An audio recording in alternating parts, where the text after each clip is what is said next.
Absolutely nothing beats windshield time. Welcome back to Dan the Road Trip Guy, a podcast where we have candid conversations about life lessons learned on the road. I'm your host, Bimmer enthusiast and road trip extraordinaire, Dan Neal. And now, on to the show. I literally had not met my guest up until about 5 minutes ago, even though I've walked by a store hundreds of times on my daily walks around the village where his store is at in Marymount, Ohio. I'm excited today to talk to him about cars. Hopefully he's got some cool car stories, road trips, but talk to him about his business. Sure. And so that's why we're here.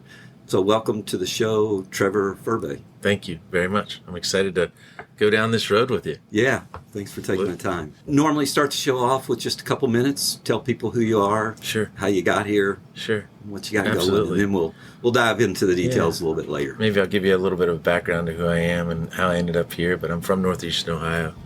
I grew up there. My dad lived in New York City, so I spent a lot of time in New York City, growing up in a small town, so kind of big town, little town, which I think is why I ended up in Cincinnati. Came here, went to UC. After UC, I went to work for Ralph Lauren, and I spent years with Ralph Lauren. And after that, I went to work for the oldest and largest custom clothing manufacturer. Ended up calling on tailors across the country. And at 26 years old, I bought a small little tailor shop in Madeira. It's kind of how I ended up where I am right now. So Cincinnati is home and has been since 1990, outside of living in Baltimore and New York City for some time. Reside in Terrace Park right down the street. Have this great business in Marymount. We just opened a store in Columbus, and we have a store in beautiful Harbor Springs, Michigan. All right. Well, thanks for that. And I used to drive by that store in Madeira. I always wondered, wonder what that is. Right. Yeah, I was 26 when I bought that store. Oh, very cool. I was the youngest employee walking in the door. Everybody was scared, but it all worked out in the end. Yeah. So I told you this is Dan, the road trip guy. I like to talk about cars and road trips. Sure. First car? First car was a 1982 Honda Civic. Okay. Automatic, stick shift? Stick shift. And the story about that car that I'll never forget is when we went to buy it, it was white and it didn't have air conditioning, but the gentleman who sold it to us said you didn't need air conditioning because it's white and it doesn't get as hot. Okay. I don't know that was true, but that's what he told me. Yeah. So that's a good story. That's my story about my first car. So that was a used car? Used car, 1982. Yeah, definitely was. Yeah. And how long did you drive that? I drove that until I went to school in 1990 here at UC. Okay. Yeah. So a good while. Yeah. Drove for a while. Cincinnati for UC. Absolutely. Yeah. Why UC? It was the furthest school away from my hometown that was still in-state tuition. Okay. Good pick. Right? I don't know why I say that, but it's true. Yeah. Yeah. All right. That's good. Any fun cars you've ever owned? Fun cars I've ever owned. After I had my Honda Civic, I had a Jeep Wrangler, which was fabulous. Okay. But when I drive back to my parents' house 4 hours away, I was exhausted. And I thought having a Jeep was a lot of fun, but it definitely was not a road tripping car. Yeah. I mean, back in the day, those Wranglers would beat the heck out of you. And I just finally had given up on that great, fun Wrangler and actually went back to another Honda Civic. Yeah. And then probably a fun car that I had a couple unique cars. For the longest time, while I was in Madeira, I drove a Jaguar station wagon, which is probably the worst car that they ever made, and which is interesting because I think I've had two of the worst cars ever made. After I had that station wagon, I drove it forever. It actually caught on fire at the airport when I was in Naples, Florida, and the police at the airport called me and wanted to let me know that my car was on fire in the parking lot. Yeah. And they were going to have to obviously remove it, and that was the last. I never saw that car again, actually. Never saw it.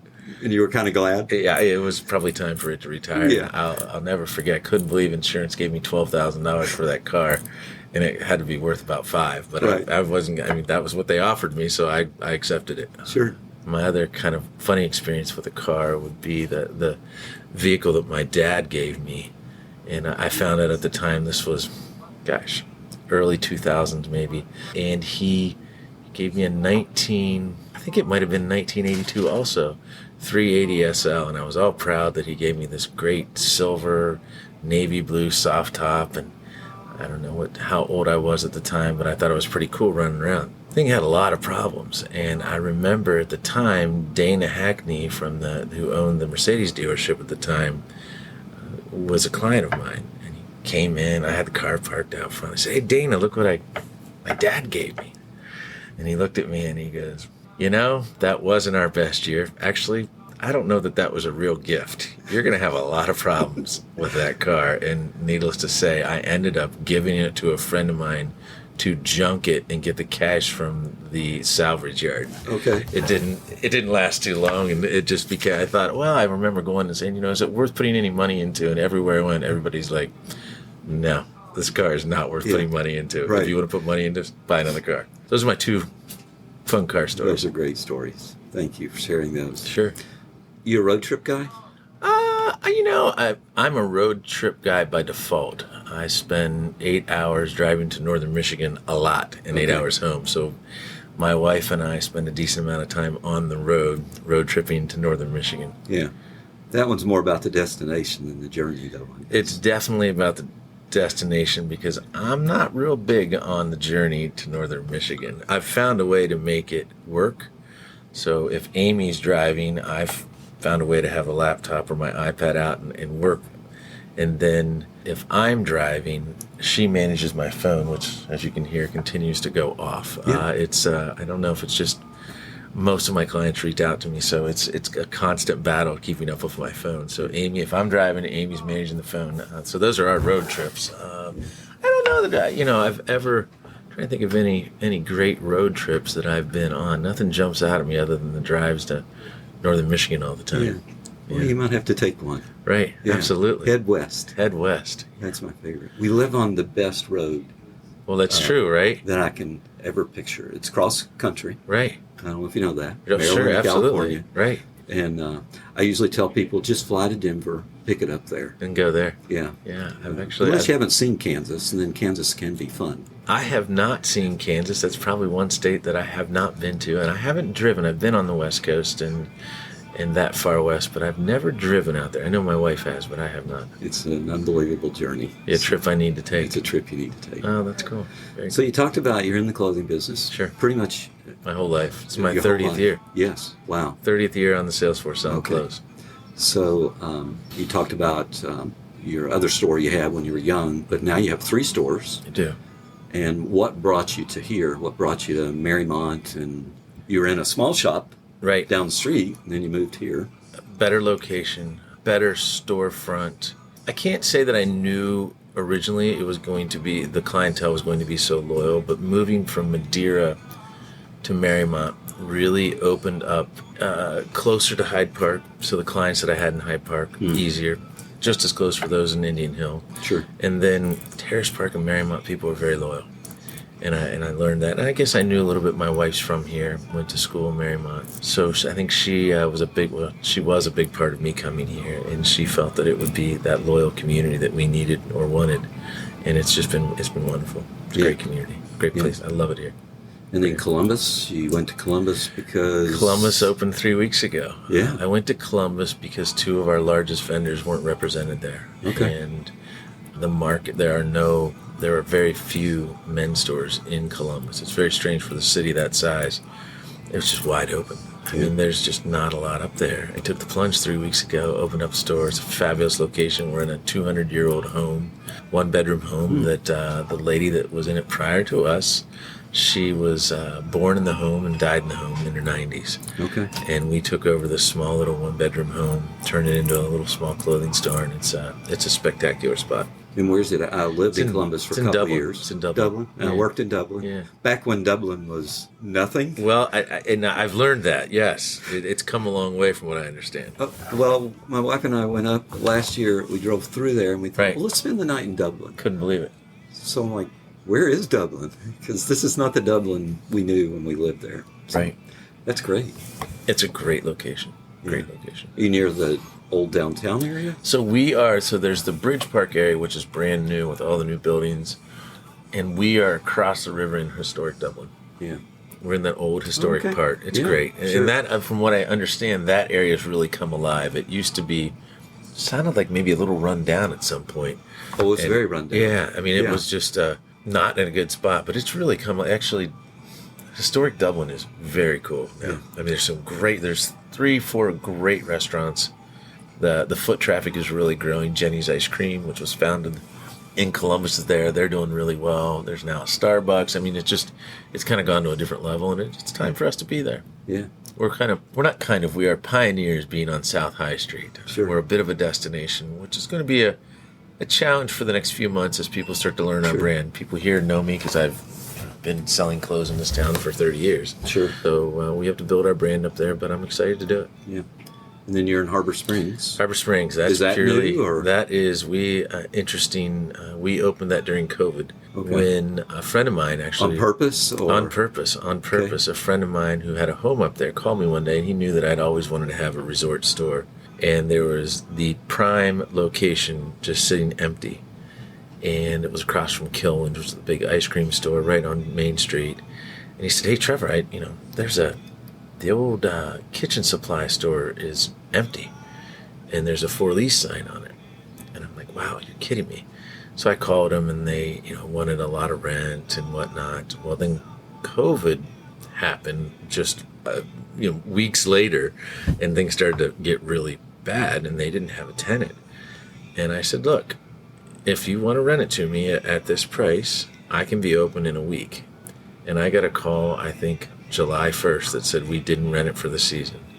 And so come on up. And we literally, I ordered all the fixtures. We drove up to northern Michigan. The fixtures came on a semi-truck. We unloaded them, and in 2 days we were open. And we relied on our vendors who were struggling because of COVID. They weren't selling clothes. So they sent us clothing on consignment, which made it great for us because we didn't know. Nobody knew. It was the beginning of COVID. Nobody knew what the next day was like. Sure. And it actually ended up saving us really as a company, because as Cincinnati was closed or had very little revenue, people were still going to their vacation homes. So we ended up as a company breaking even for those years with just because we were able to open this resort store that was still producing revenue. So it really ended up being a godsend for us during COVID. Oh yeah, it came around, and we're there because I love the area. My wife loves the area. It's northern Michigan. I mean, sure. It's a wonderful place to be in the summer. Yeah, but I'm not.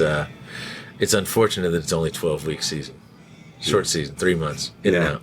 But it's great. It's great stuff. We spent a few Christmases in Petoskey. Yeah. So we almost opened it. That was a thought, because that's more of an all year round city. Yeah. But Harbor Springs is more our vibe, and it's. We stayed near there last time, I think. So it's great. Cool. I love it. I can't wait. We're going up here in a couple of weeks. Yeah. Already been up once this year, so it's great.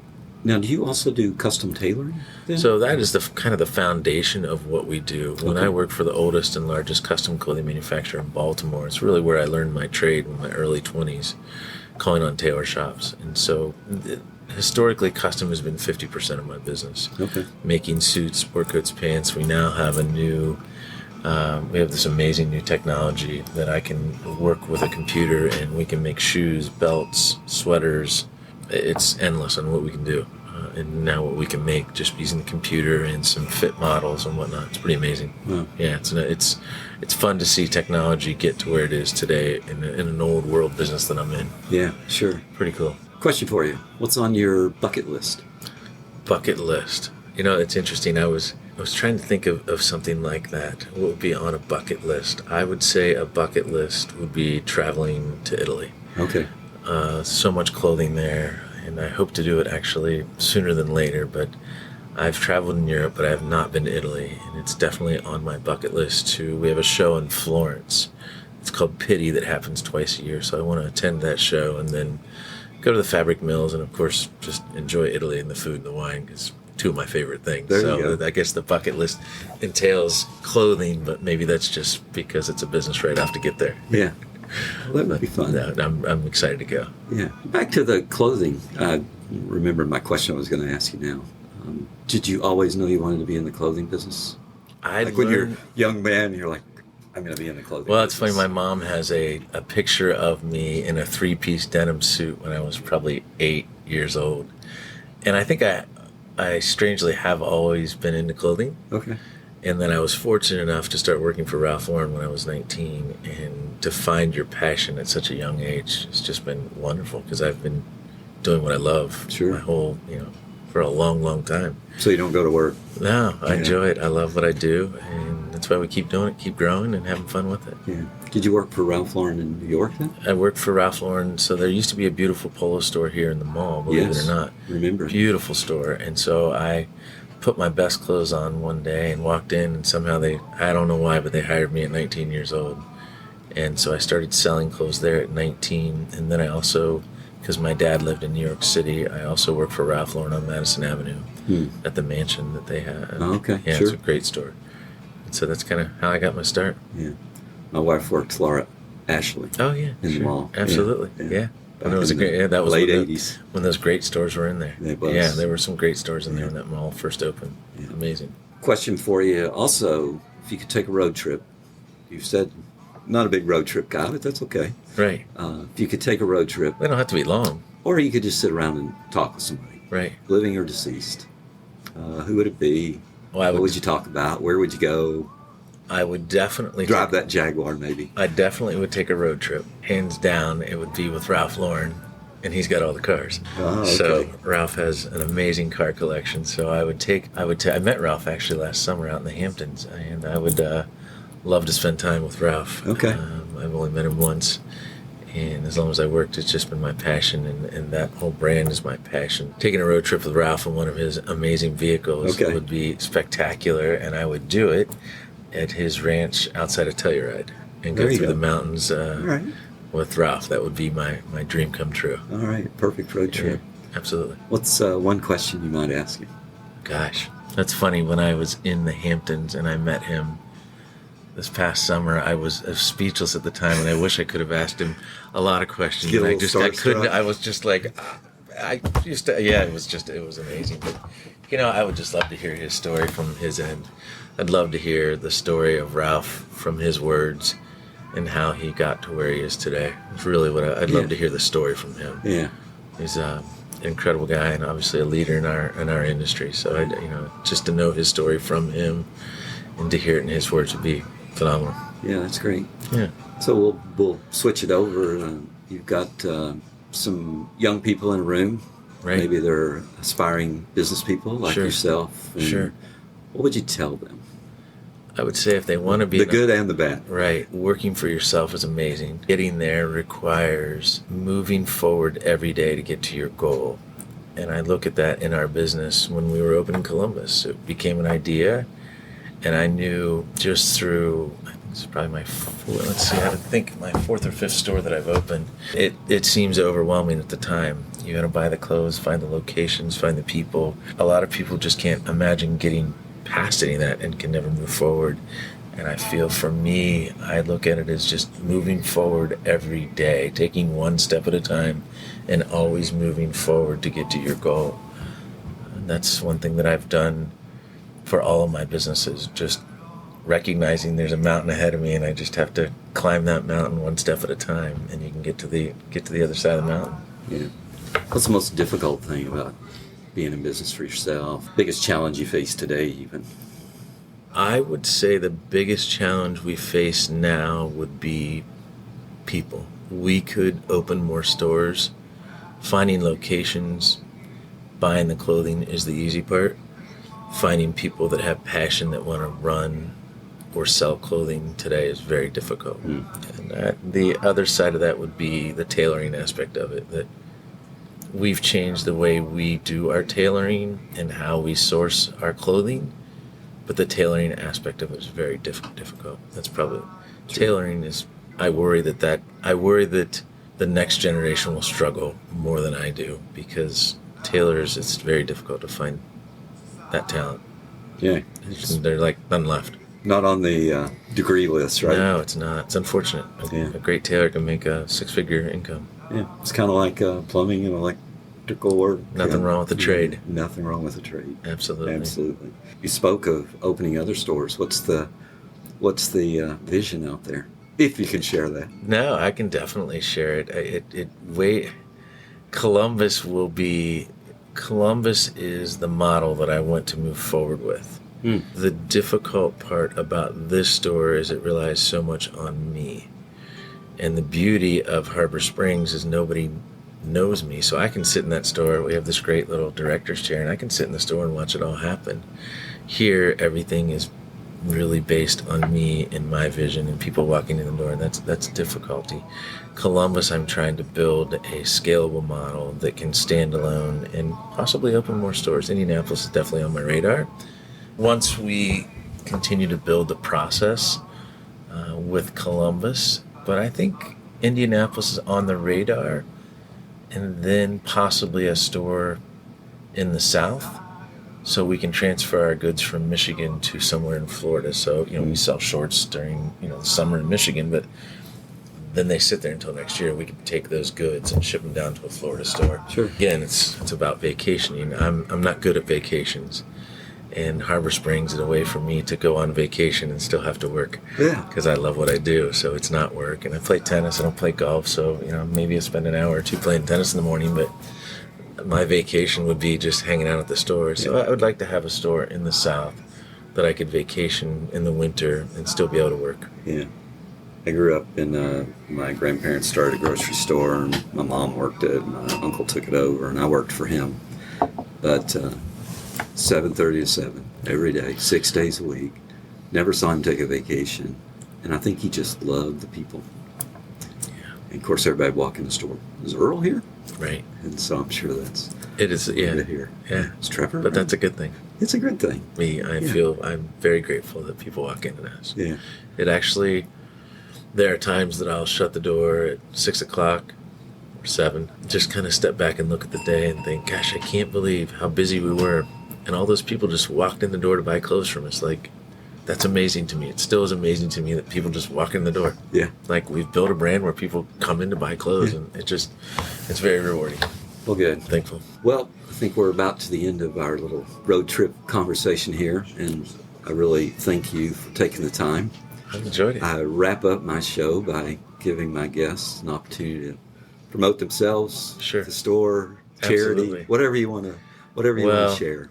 I am, that is a big part of our culture here, is giving back to the community. I'm a huge believer in giving back, especially to those little elementary 6th grade plays where they have that little playbill. And Yeah. I always like to be the guy that has the little ad in the back that, they hit me up for the $100. Sure. So give back to your schools and your charity would be my biggest thought. And as far as our business, we try to appeal to a wide variety of people. We take care of grooms all the way to CEOs and their clothing, and I think we do a great job with it, and that's what we do. Website? TrevorFurbay.com. Okay. Absolutely. All right. Good. Thank you so much. You're welcome. My pleasure. Thank you. I hope you enjoyed this episode of Dan the Road Trip Guy, and we look forward to having you back again next time. In the meantime, if you want to find me, you can find me on the internet at Danny, D-A-N-N-Y, Neal, Neal.com. Until we meet up again, keep having conversations and keep driving.